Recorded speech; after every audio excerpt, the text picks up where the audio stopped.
Hi folks, just wanted to give you an idea of what we're doing for our brooder. I had some 4x8 paneling sheets that I had used in Ohio as an extended brooder in the garage after my birds had feathered out, and because they had already made them kind of dirty, I decided to cut them into 2 foot by 4 foot pieces.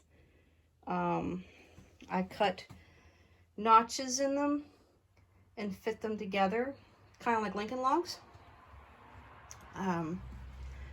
I lined them with some panels of foam board, which I bought at Lowe's. They were all pre-cut like this.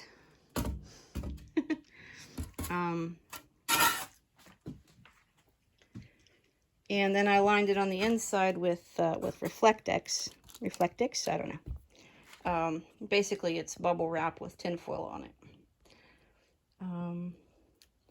Got that taped in place because when I'm finished using it, I'll be able to take it apart and flat stack it.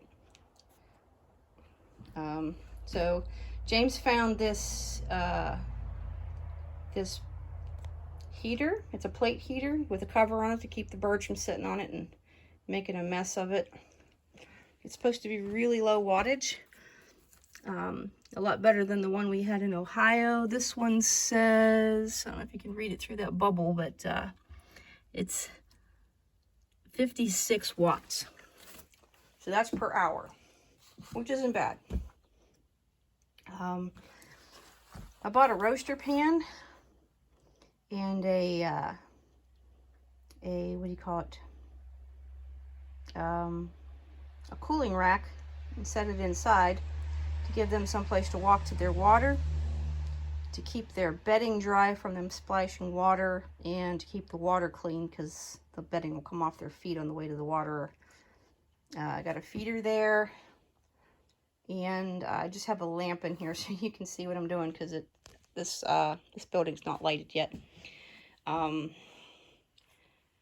What else? I have a couple other feeders and waterers I might put in if I find that I need them. They're smaller. I use them when I have birds by themselves. I also built this. I don't know if you can see it very well. Let me put it down here. This box, it's just a cardboard box. I lined it with some extra Reflectix I had. And I cut a little door in it. So it's going to sit in here. It's going to sit there over top of a gallon jug of warm water. What I was told was you take a half a gallon of boiling water and you add it to a half a gallon of room temperature water, and that should give you water that is cozy for the chicks to lean against. And then the box, since it's insulated, will retain the heat a lot longer. And I don't know how long it will last as warm. So that's what we're going to be testing. I also am going to be using these extra panels here to close them up at night to keep them warm. So I don't have to use as much electricity. And I also have some, where did I put those? Oh, they're not here. They're on the trailer still. I have some pieces of plexiglass that I'm just going to put across that gap there to let some light in there, but still let some air through as well. I'm not going to close it up completely because they need to be able to breathe.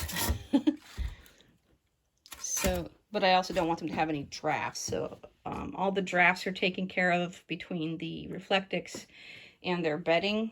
Their bedding kind of covers the edge where the floor meets. And I have a layer of plastic underneath of there to protect the floor from any spills, because right now we're just standing on plywood. So, which I guess it wouldn't really matter if you had, unless you had linoleum underneath of it, then you'd be set. But I don't, so that's what we're doing. I've got more bedding ready to go. I've got a sack of starter feed that I bought from the co-op because Tractor Supply is, they're off the list for chick food until they sort out their issues. Whether they're real issues or not, enough people have switched their feeds and gotten their eggs back that I'm not taking any chances with brand new birds.